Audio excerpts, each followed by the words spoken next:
Viewers, it's with great pleasure that I welcome Pandit Satish K Sharma ji from the United Kingdom once again to our channel. Pandit ji, namaskar and welcome to PGurus channel. Pranam Sriji, namaskar ji, and good evening to all of your viewers as well. It's a pleasure to be here. Sir, this is like, the summer is leaving us with a sting in its tail. We have a very hot summer here and looks like it's very hot there too. And, hopefully things will start cooling down. But the first topic that I wanted to talk to you today about is this whole Bloomsbury thing about how, UK office ordered the Indian operations to shut down the book release of Monica Arora's book on Delhi riots. Is this a one-off event or do you see a deeper pattern there? Suji, it's a wonderful subject to speak on. We touched on it when we last spoke. But at that time, this whole issue was just unfolding. There was a lot of noise, but we didn't have too much background information. Now we have a lot more. And so, yes, it's a great place to start. A couple of days ago, we had the launch, the UK launch of the Delhi Riots 2020 book. And Monica ji and her sisters in arms graced the British and European public with their presence. We talked about the books, and she also was very, very clear on many of the details as to exactly what had happened and how it had happened. And so this we know a lot more now than we did then. And there are a few things which appear to me now to be a trend. So if I can just wind the clock back a little bit. Sure. I know in the US is adjusting to the reality of the Black Lives Matter movement and the notion of the white knee on the black neck. Now, if you think of the situation of the African American community, they were actually taken to a country where they remained subservient to their colonial masters under the threat of and the use of violence. Now, if you look at the Indian experience, we had colonial masters who imposed themselves upon us, but they were removed. And so the physical threat of violence, the notion that there might be a white knee on brown necks, doesn't seem to have happened. That's not present.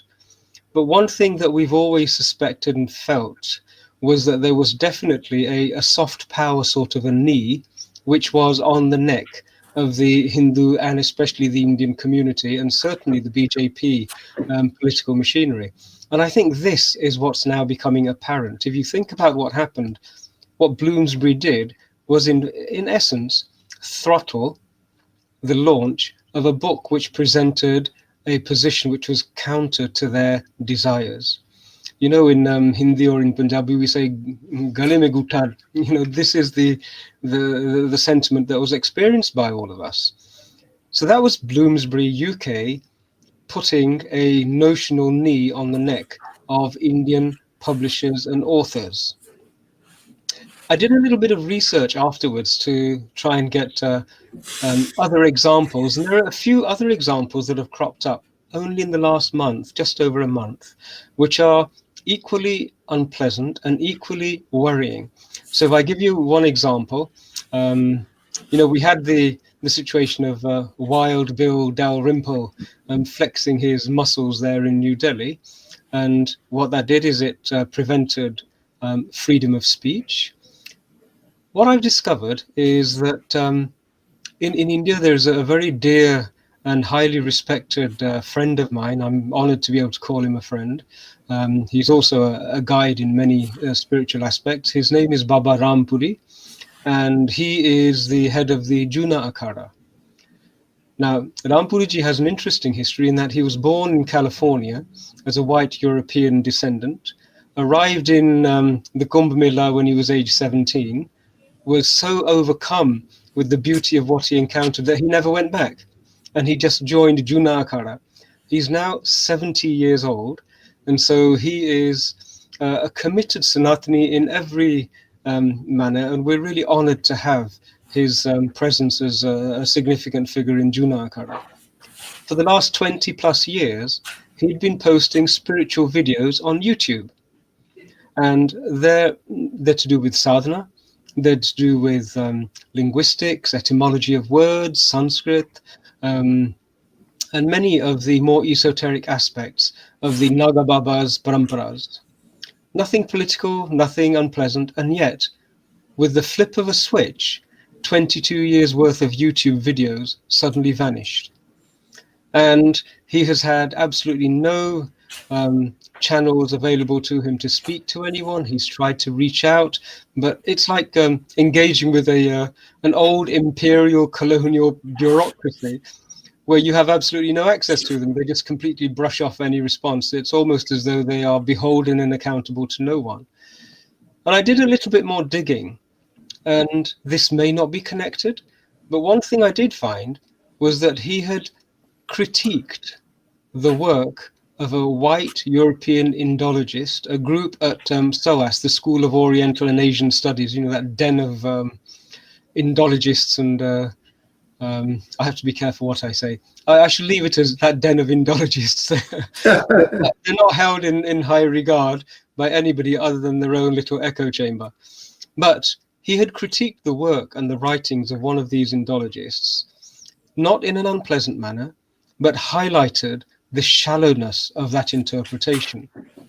And within a matter of days, all of a sudden, mysteriously, his whole channel disappeared from YouTube. Maybe coincidence, who knows? So that's the second instance in merely the last 4 to 6 weeks. And then only last week, another dear friend of mine, his given name was Jeffrey Armstrong, and he is one of our scholars on the board of scholars, a very learned and extremely gentle and very skillful poet. His poetry is beautiful.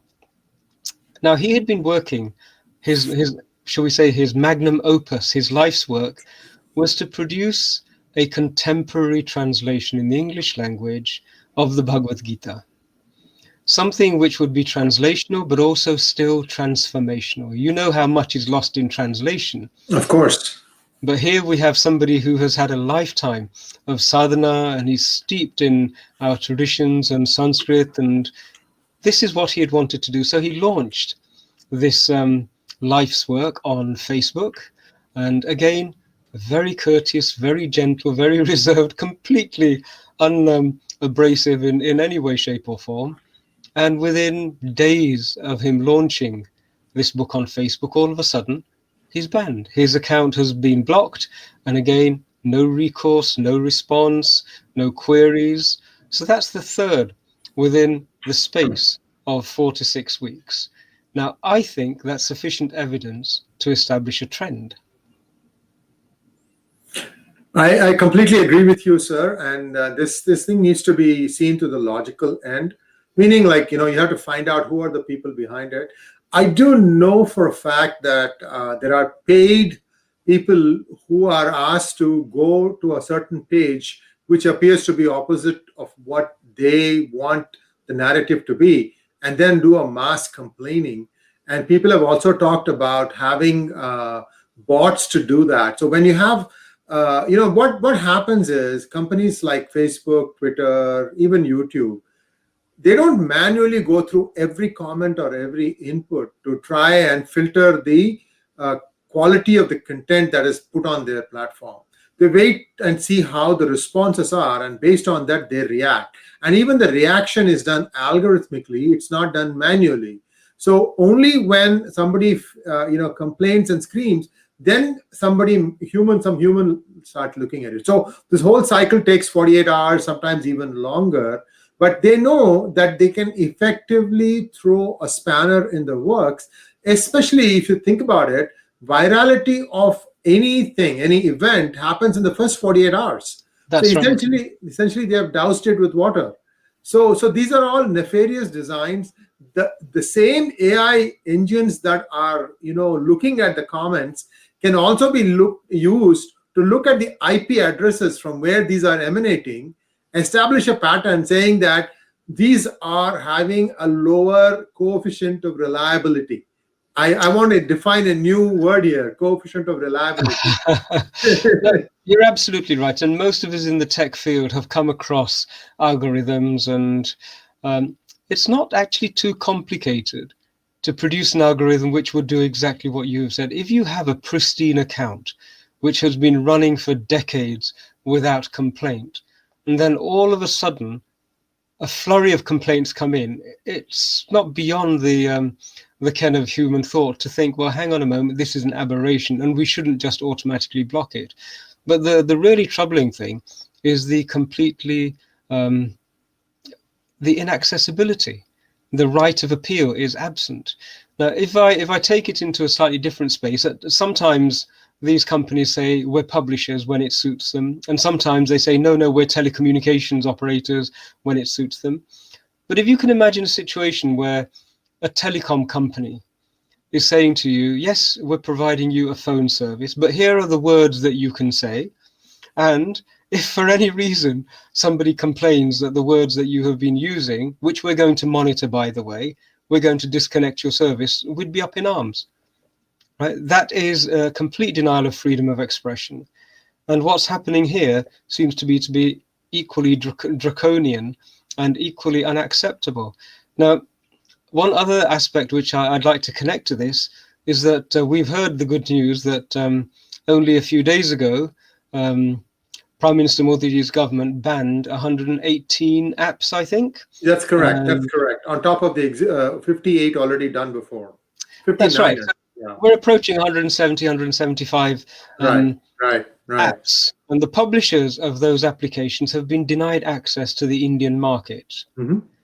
Now, if there is sufficient evidence that we have got these foreign communication stroke publishing organizations such as Facebook, YouTube, and the like, discriminating against people of Indian origin, I think there are sufficient grounds for perhaps the government to at least do an inquiry and say, we need to change this.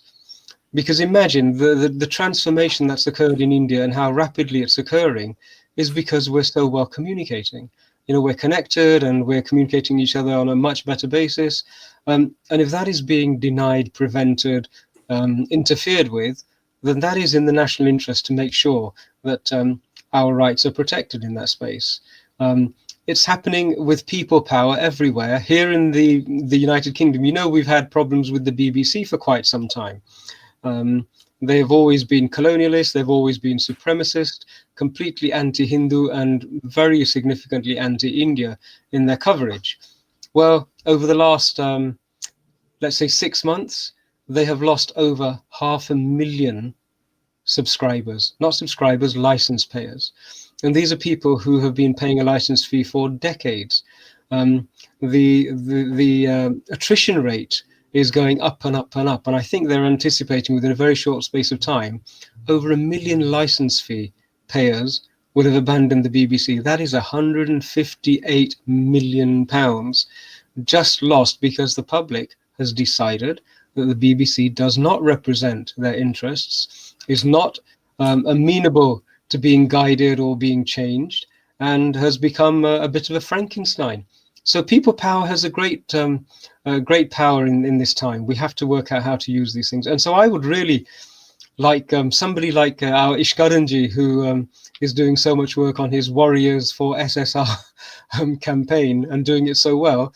I know he's very busy, but it'd be wonderful if he could perhaps give a legal opinion at some time on whether there is an avenue for Facebook and these publishers to be, shall we say, brought to heel.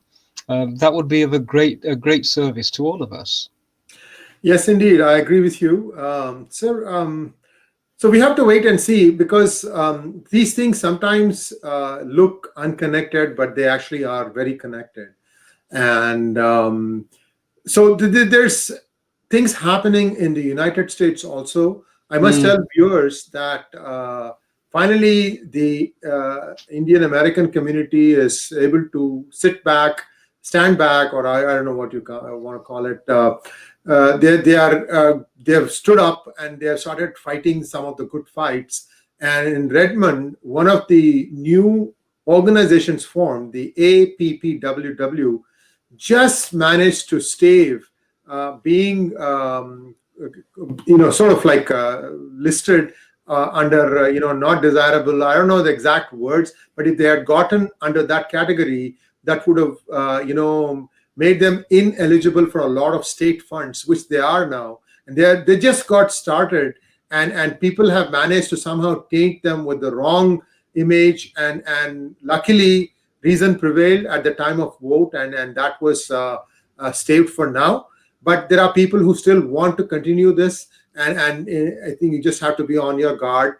And I also suspect that the Democratic team of Biden and Kamala Harris, they don't want to take this kind of a route that was taken before the last 6 months, while all this presidential nomination race was going on and all that. They need to be a more India-centric policy, especially in the light of what US is facing with China. And I hope that that messaging comes before the election, because if it does not come before the elections, there is a problem. There's a danger that the Indian Americans could vote in favor of the Republican Party. And remember, Satish ji, it is not the total number of votes you get that determines the next president. It is the number of delegates the president gets. That's right, and, yes. And you can make a big difference in some of the smaller states. So it's something that the Democratic Party needs to watch out. So let's see how that goes. So I think... Yeah, go ahead. Please go ahead. I was just going to make an observation. I think one thing that has been heartwarming is that our diaspora communities and the indigenous community in India are realizing the importance of the Indian Hindu voice to engage with the political process. Yes. As dharmic communities, we're actually quite self-supporting. If you think of us, we don't really take advantage of the democratic systems around us anywhere we go. And so from our point of view, we don't need those democratic systems so long as they don't interfere with us. We operate under a different worldview. But what we've taken a long time to realize is that there are other groups who do take advantage of the democratic systems, and they can take advantage of the democratic systems to our detriment. And so there is no option. We have to engage. We have to be able to wield and leverage political power, and that means getting involved in politics. Now, because we're latecomers, frankly speaking, the picture in the US and over here in the UK as well, we don't have any parties which are sufficiently dharmic for us to align to and support. So it's like choosing the lesser of two evils in most cases, because neither of them have a dharmic orientation. Right. But that means we're going to have to engage with both parties and all sides and try and influence them with a dharmic voice. And this is beginning to happen. I'm seeing this. And I'm really quite confident. We're competent in other areas. There's no reason why we shouldn't be as competent in the field of politics. So it's a good thing that's happening. It'll take a little bit of time. There's a bumpy road ahead, but I've got a very good feeling, very optimistic that we're going to start to make a difference at the highest levels. I hope so, and I think the trends are there. So let's see how this thing plays out, Satish ji. The next topic that I'd like to talk to you about is this appointment of Tony Abbott, a former Australian minister, as England's trade envoy. This seems to have, set off a lot of, ruffled a lot of feathers. Can you please update our viewers on how an Australian minister is being chosen by the British government to represent their interests as a trade envoy?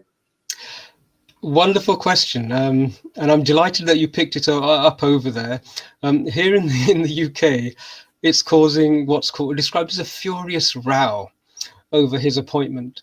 So Boris Johnson's team have decided that a former Australian foreign minister is to be appointed as the trade envoy. Now, let's piece together a few apparently disconnected things and see whether we can see a larger picture here. So Tony Abbott is from the Far East, Australian foreign minister. And I know that when he was over there, he was heavily involved in the negotiations with the ASEAN countries. Now, for our Prime Minister Boris Johnson, only days away from executing Brexit, to announce a trade envoy from the part of the world where the majority of economic opinion says economic growth is going to re-emerge. It makes good sense, doesn't it? If you Absolutely. want I to, think if you when want you to say it that tie, way, it does. yeah, Yes. yeah, it Yeah. does. And it's quite strange that the biggest, shall we say, the opponents, the most vocal opponents, are actually the left-wing Labour Party senior shadow ministers. They're all up in arms, saying it's a terrible thing to have done. But from one point of view, their perspective is slightly racist. The chap, he is eminently qualified, and if you look at it from a commercial point of view, this is really good business. So for this announcement to have happened only days before Britain executes Brexit is an important timing issue that we should take into account. So one of the other things that seems to lead me to conclude is that Britain will leave without a deal as it's described, but on World Trade Organization terms, WTO rules. Because in that scenario, Britain will be free to do deals anywhere and everywhere. They won't have the handcuffs of any sort of influence from the EU. And so the appointment of Tony Abbott makes even more sense. But this then means that there is going to be zero, a no deal, as they call it. It's not a no deal because the deal is on WTO terms, but it means that there's going to be no need for the huge paraphernalia, the very large infrastructure, which has sort of been developed to negotiate Brexit, to study all of the legalities, and then to be prepared to continue on a post-Brexit EU relationship. So if you take Tony Abbott's appointment at this time, the likelihood that there is a WTO exit on the cards, that means that a huge amount of, shall we say, a large number of civil servants, a big chunk of Whitehall becomes redundant.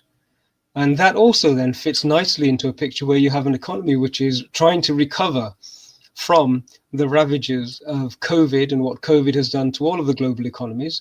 It makes good sense to tighten your belt.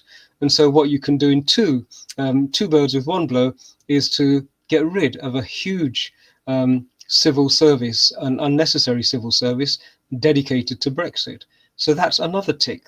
I think that makes really good sense. And what I'm picking up is that perhaps your viewers will recall when Boris Johnson was on the campaign rounds for the election, and after the election when he won, the government made a very strong announcement that it would try and level the playing field, that it would try and regenerate parts of the north which traditionally were industrial but have been in decline. So I can see somebody, perhaps Dominic Cummings and his team in number 10, saying, well, this is really good, because what we can do is shift all of the jobs that are remaining. Let's move them all up to somewhere like Newcastle or the West Country.